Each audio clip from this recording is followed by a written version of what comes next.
مفتی آج کل مارکیٹ میں ہول سیل کے حساب سے مل جائیں گے آپ کو. کوئی کرائٹیریا تو ہے نہیں, کوئی پیمانہ تو ہے نہیں کہ یہ مفتی ہے بھی کہ نہیں ہے.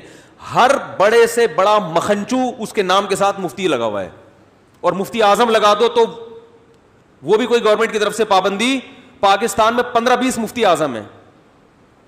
جو آفیشلی ضیاء الحق کے دور میں جن کو مفتی اعظم بنایا گیا تھا وہ مفتی رفیع عثمانی صاحب تھے. وہ تو پورا علماء کا پینل بیٹھا تھا اور ضیاء الحق نے کہا تھا بھائی ایک پاکستان میں ایک بڑے مفتی ہونے چاہیے. وہ تو باقاعدہ پراپر طریقے سے ان کو مفتی اعظم کا لقب دیا گیا, اور وہ اتنے نیک ہیں وہ اپنے نام کے ساتھ مفتی اعظم لگاتے ہی نہیں ہیں. ٹھیک ہے نا, ان کو پسند ہی نہیں ہے کہ لگایا جائے, لیکن ان کو آفیشلی باقاعدہ علماء کے مشورے سے. اور ان علماء میں ہمارے شیخ مفتی رشید احمد صاحب بھی تھے جو حضرت مفتی رفیع عثمانی صاحب کے استاذ تھے, اور ان سے علم میں بھی زیادہ تھے. تو تجویز یہ ہوئی تھی کہ ان کو بنا دیا جائے مفتی اعظم, لیکن حضرت نے فرمایا نہیں. مفتی رشید احمد صاحب فرمایا نہیں, ان کو جو میرے شاگرد ہیں ان کو. وجہ اس کی یہ تھی کہ حضرت کا کیونکہ گوشہ نشینی کی زندگی تھی, حضرت نے فرمایا مفتی اعظم پاکستان کا بننے کے بعد پھر جو یہ اسی آدمی پہ زیادہ سوٹ کرتا ہے یہ لفظ جو عوام میں جن کا انفلوئنس زیادہ ہو, جن کا اثر رسوخ زیادہ ہو, کیونکہ پھر ان کی ذمہ داریاں پھر یہ. تو حضرت نے فرمایا کہ نہیں میرے نام کے ساتھ نہ لگاؤ, یعنی مجھے نہ بناؤ مفتی اعظم. تو اہل حق کی یہ علامت ہوتی ہے کہ وہ چاہتے ہیں کہ ہمارے نام کے ساتھ فلاں فلاں کو یہ, حالانکہ وہ فلاں آپ کے شاگرد ہیں, لیکن کہہ رہے ہیں ان کے ساتھ ہو. مفتی تقی عثمانی صاحب کو لوگ شیخ الاسلام کہتے ہیں, علماء نے لقب دیا, لیکن وہ خود اپنے نام کے ساتھ یہ لفظ پسند نہیں کرتے, لیکن علماء نے ان کو یہ لقب دیا ہے. تو جو صحیح ہوتا ہے نا وہ تو چاہ رہا ہوتا ہے کہ بھائی کہ مجھے کیوں یہ عہدہ دے دیا. لیکن آپ کو آج مارکیٹ میں پاکستان مفتی اعظم کا مطلب سب سے بڑا مفتی, تو کوئی غیر مسلم آئے گا حیران ہوگا یہاں ہر ایک ہی سب سے بڑا مفتی ہے. ارے سب سے بڑا کا مطلب تو یہ کہ یہ سب سے بڑا ہے, باقی سب اس سے چھوٹے. لیکن یہاں ہر ایک کیا ہے, حالانکہ وہ سرے سے مفتی نہیں ہوگا, مفتی اعظم تو دور کی بات ہے. تو ہمارے ہاں مفتی مارکیٹ میں آپ کو ہول سیل کے حساب سے تعویذ گنڈے والے بھی مفتی لکھا ہوا ہوتا ہے. مفتی فلاں کام کیا ہے, جن اتارتے ہیں. کسی ڈاکٹر کو دیکھا کہ MBBS گردوں کا اسپیشلسٹ ہے, کام کیا ہے, جن چڑیل بھوت بھگاتا ہے. ارے تو MBBS ہے, تو اسپیشلسٹ ہے کڈنی کا, تو بھائی وہ کام کرنا, اور وہ کرے گا, وہ کبھی جن چڑیل بھوت نہیں بھگائے گا. لیکن مفتیوں میں آپ کو سینکڑوں مفتی ملیں گے جو مفتی اعظم بھی ہیں اور کام کیا ہے, جن بھگانا لوگوں. اس کا مطلب یہ مفتی نہیں ہے, اس مفتی کے پاس تو ٹائم ہی نہیں ہوتا جن چڑیل بھوت کے لیے. تو ہمارے اوپر تو میرے گھر سے تعویذ نکلتے رہتے ہیں الٹے سیدھے, میں اٹھا کے پھینک دیتا ہوں, جا بے اس کو کیا, بیٹھ کے جن بھگاتے رہے, بیٹھ کے جن سے بولتا ہوں آؤ رہو یار, انجوائے کرو, ہمارے ساتھ گپ شپ لگاؤ, لائف آتا ہی نہیں جن. عاملوں کے پاس پتہ نہیں لاکھوں جنات, کہتے ایک تو بھیجو ہمارے اوپر. اس کا مطلب ان کے پاس کوئی جنات ونات ہے ہی نہیں, الو بناتے ہیں لوگوں کو.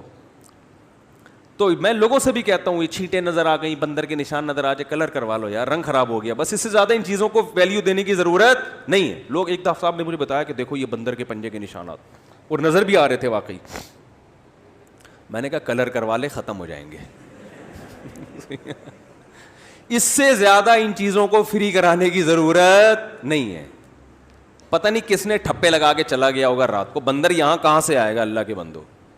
عامل آیا ہوگا, وہ چپکے سے دیکھا ہوگا اس نے آپ کی روٹین کہ کس وقت یہ سو رہے ہوتے ہیں, بندہ بھیجا ہوگا اور 2-3 ٹھپے لگا کے. یہ بڑے ہوشیار ہوتے ہیں, آپ کو پتہ نہیں ہے, کچھ بھی کر سکتے ہیں یہ. ورنہ بندر اس دیوار پہ ایسے چپکے گا کیسے, سب سے بڑی بات یہ ہے. لوگ کہتے ہیں وہ جن ہے, وہ بندر نہیں ہے. تو وہ جن جب بندر بن گیا تو اس کی کوئی اوقات ہے؟ تو نہیں ڈرو ان چیزوں سے. کوئی چھپکلیاں ہیں, چھپکلی ہے تو اسپرے کرو, مار دو. مفتی آج کل مارکیٹ میں ہول سیل کے حساب سے مل جائیں گے آپ کو. کوئی کرائٹیریا تو ہے نہیں, کوئی پیمانہ تو ہے نہیں کہ یہ مفتی ہے بھی کہ نہیں ہے.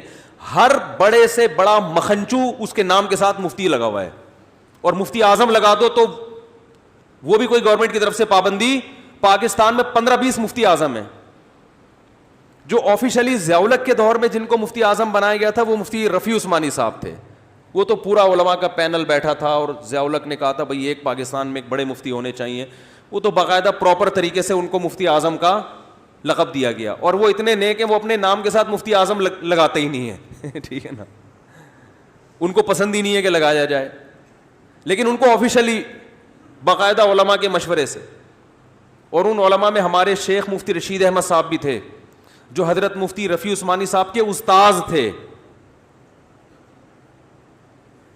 اور ان سے علم میں بھی زیادہ تھے. تو تجویز یہ ہوئی تھی کہ ان کو بنا دیا جائے مفتی اعظم, لیکن حضرت نے فرمایا نہیں, مفتی رشید احمد صاحب فرمایا نہیں, ان کو جو میرے شاگرد ہیں ان کو. وجہ اس کی یہ تھی کہ حضرت کا کیونکہ گوشہ نشینی کی زندگی تھی, حضرت نے فرمایا مفتی اعظم پاکستان کا بننے کے بعد پھر جو یہ اسی آدمی پہ زیادہ سوٹ کرتا ہے یہ لفظ جو عوام میں جن کا انفلوئنس زیادہ ہو, جن کا اثر رسوخ زیادہ ہو, کیونکہ پھر ان کی ذمہ داریاں پھر یہ. تو حضرت نے فرمایا کہ نہیں میرے نام کے ساتھ نہ لگاؤ, یعنی مجھے نہ بناؤ مفتی اعظم. تو اہل حق کی یہ علامت ہوتی ہے کہ وہ چاہتے ہیں کہ ہمارے نام کے ساتھ فلاں فلاں کو یہ, حالانکہ وہ فلاں آپ کے شاگرد ہیں, لیکن کہہ رہے ہیں ان کے ساتھ ہو. مفتی تقی عثمانی صاحب کو لوگ شیخ الاسلام کہتے ہیں, علماء نے لقب دیا, لیکن وہ خود اپنے نام کے ساتھ یہ لفظ پسند نہیں کرتے, لیکن علماء نے ان کو یہ لقب دیا ہے. تو جو صحیح ہوتا ہے نا وہ تو چاہ رہا ہوتا ہے کہ بھائی کہ مجھے کیوں یہ عہدہ دے دیا, لیکن آپ کو آج مارکیٹ میں پاکستان مفتی اعظم کا مطلب سب سے بڑا مفتی, تو کوئی غیر مسلم آئے گا حیران ہوگا یہاں ہر ایک ہی سب سے بڑا مفتی ہے. ارے سب سے بڑا کا مطلب تو یہ کہ یہ سب سے بڑا ہے, باقی سب اس سے چھوٹے, لیکن یہاں ہر ایک کیا ہے, حالانکہ وہ سرے سے مفتی نہیں ہوگا, مفتی اعظم تو دور کی بات ہے. تو ہمارے ہاں مفتی مارکیٹ میں آپ کو ہول سیل کے حساب سے, تعویذ گنڈے والے بھی مفتی لکھا ہوا ہوتا ہے, مفتی فلاں کام کیا ہے, جن اتارتے ہیں. کسی ڈاکٹر کو دیکھا کہ MBBS گردوں کا اسپیشلسٹ ہے, کام کیا ہے, جن چڑیل بھوت بھگاتا ہے. ارے تو MBBS ہے, تو اسپیشلسٹ ہے کڈنی کا, تو بھائی وہ کام کرنا, اور وہ کرے گا, وہ کبھی جن چڑیل بھوت نہیں بھگائے گا. لیکن مفتیوں میں آپ کو سینکڑوں مفتی ملیں گے جو مفتی اعظم بھی ہیں اور کام کیا ہے, جن بھگانا لوگوں. اس کا مطلب یہ مفتی نہیں ہے, اس مفتی کے پاس تو ٹائم ہی نہیں ہوتا جن چڑیل بھوت کے لیے. تو ہمارے اوپر تو میرے گھر سے تعویذ نکلتے رہتے ہیں الٹے سیدھے, میں اٹھا کے پھینک دیتا ہوں, جاب ہے اس کو کیا, بیٹھ کے جن بھگاتے رہے, بیٹھ کے جن سے بولتا ہوں آؤ رہو یار, انجوائے کرو, ہمارے ساتھ گپ شپ لگاؤ, لائف آتا ہی نہیں جن. عاملوں کے پاس پتہ نہیں لاکھوں جنات, کہتے ایک تو بھیجو ہمارے اوپر. اس کا مطلب ان کے پاس کوئی جنات ونات ہے ہی نہیں, الو بناتے ہیں لوگوں کو. تو میں لوگوں سے بھی کہتا ہوں یہ چھینٹیں نظر آ گئی, بندر کے نشان نظر آ جائے, کلر کروا لو یار, رنگ خراب ہو گیا, بس اس سے زیادہ ان چیزوں کو ویلیو دینے کی ضرورت نہیں ہے. لوگ ایک دفعہ صاحب نے مجھے بتایا کہ دیکھو یہ بندر کے پنجے کے نشانات, اور نظر بھی آ رہے تھے واقعی. میں نے کہا کلر کروا لے, ختم ہو جائیں گے. اس سے زیادہ ان چیزوں کو فری کرانے کی ضرورت نہیں ہے. پتہ نہیں کس نے ٹھپے لگا کے چلا گیا ہوگا رات کو, بندر یہاں کہاں سے آئے گا اللہ کے بندو. عامل آیا ہوگا, وہ چپکے سے دیکھا ہوگا اس نے آپ کی روٹین کہ کس وقت یہ سو رہے ہوتے ہیں, بندہ بھیجا ہوگا اور 2-3 ٹھپے لگا کے. یہ بڑے ہوشیار ہوتے ہیں, آپ کو پتہ نہیں ہے, کچھ بھی کر سکتے ہیں یہ. ورنہ بندر اس دیوار پہ ایسے چپکے گا کیسے, سب سے بڑی بات یہ ہے. لوگ کہتے ہیں وہ جن ہے, وہ بندر نہیں ہے. تو وہ جن جب بندر بن گیا تو اس کی کوئی اوقات ہے؟ تو نہیں ڈرو ان چیزوں سے. کوئی چھپکلیاں ہیں, چھپکلی ہے تو اسپرے کرو, مار دو.